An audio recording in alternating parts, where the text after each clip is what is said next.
Claire Castro to Harry Roque, don't be source of fake news. Ayan ang sabi ng ating pinakamamahal na Yusek, no, doon sa kanyang press conference. Pero parang wala namang sinabing ganun eh. Ang pagkakasabi, para hindi naman ikaw nagiging source lagi ng fake news. Parang ganun. Parang iba naman, nag-iba na rito eh, nangaano eh. Wala to, nangaano to. Yung Inquirer, no? Ano sabi dito?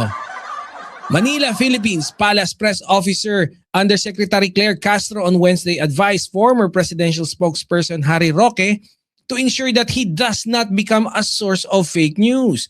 At a briefing, Castro issued a clarification after Roque criticized her recent remarks on her personal YouTube account in which she said that a fugitive should not be assisted by the Philippine Embassy's department agents. Ayun. Iyan po ang problema.